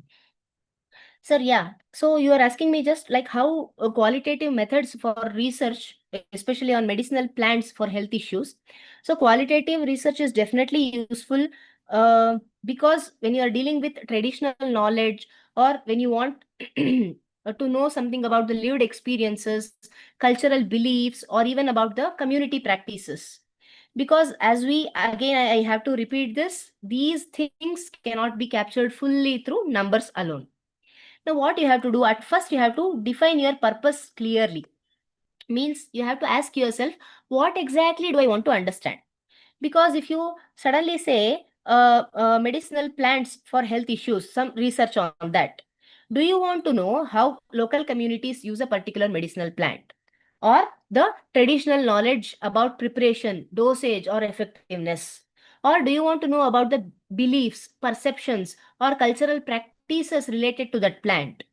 Or are you dealing with the patients or healers' experiences with the plant? First thing, as I already mentioned, even in the slides also, a clear purpose makes all your next steps clearer. Then you have to identify the right participant. Okay. See, sir, qualitative research, it focuses on people who have rich knowledge. First, let us understand that.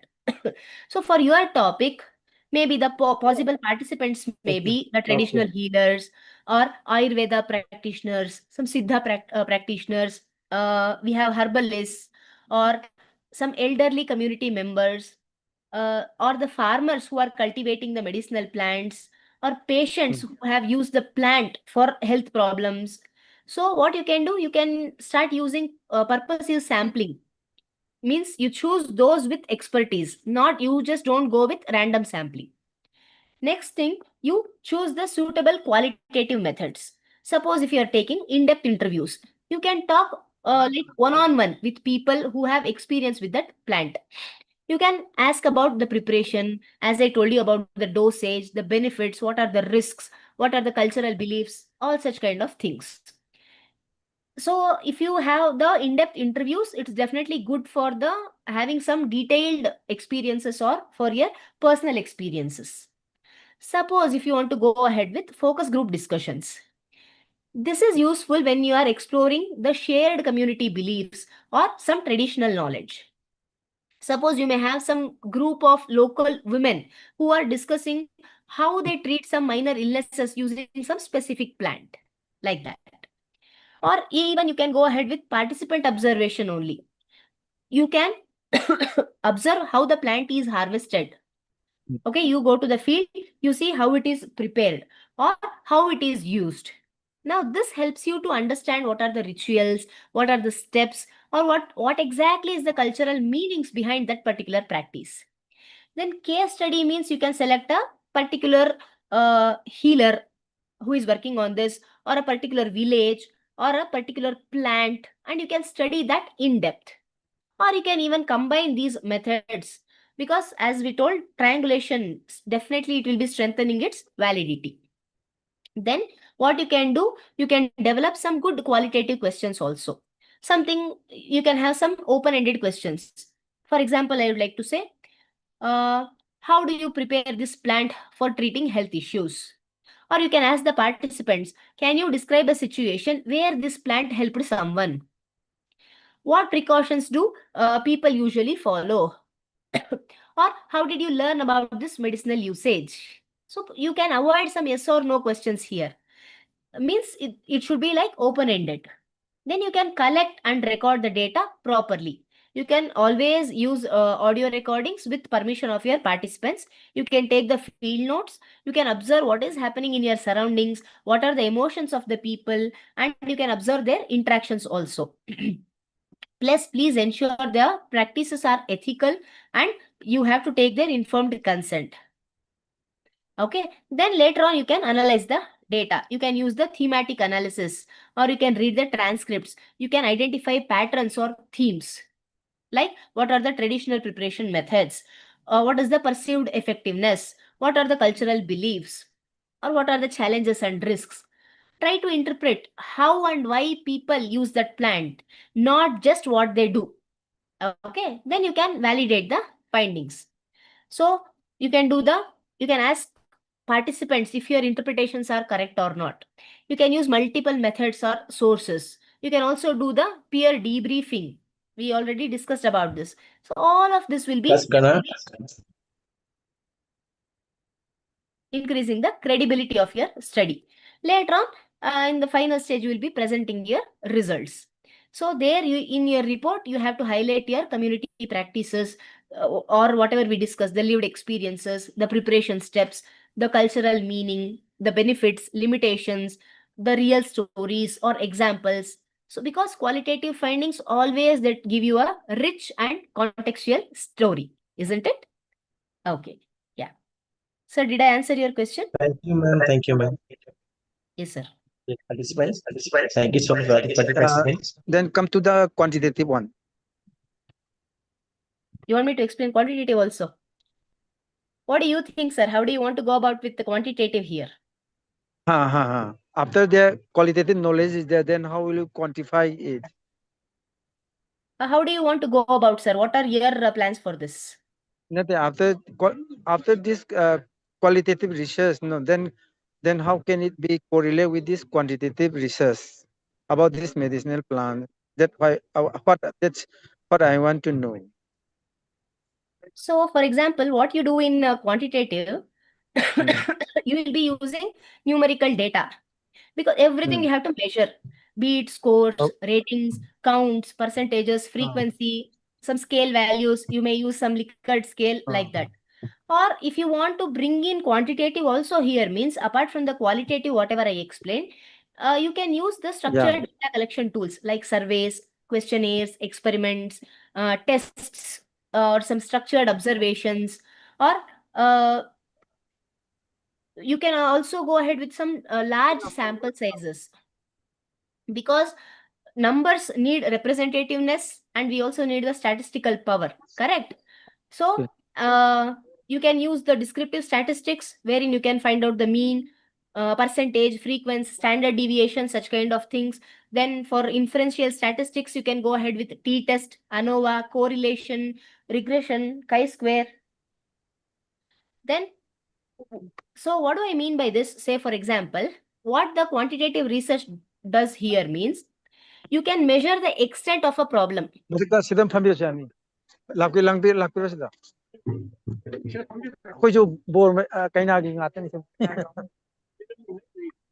Say, for example, you can know what percentage of patients use a medicinal plant for stomach pain. Or you can compare the groups. Do males and females differ in their knowledge of medicinal plants? Or you can even test the relationships. Is frequency of using herbal remedies, which is related to perceived health improvement or not? Or you can even test the cause and effect relationships in your experiments. Does a certain herbal extract, is it reducing the blood pressure?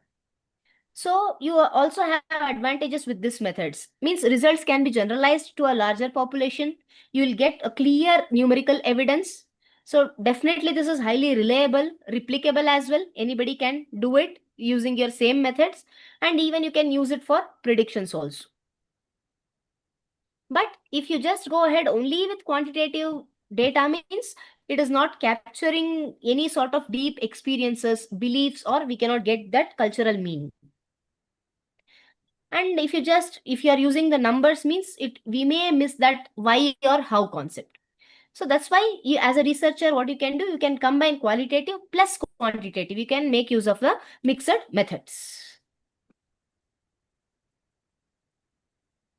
All right, sir.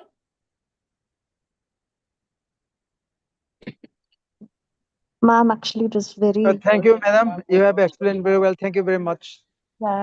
Okay. Yeah, Okay. I like it too. Ma'am, your expertise and guidance have enriched our understanding greatly. A very sincere thanks for the valuable session. Yeah, for your thank you. patience. Thank you so much.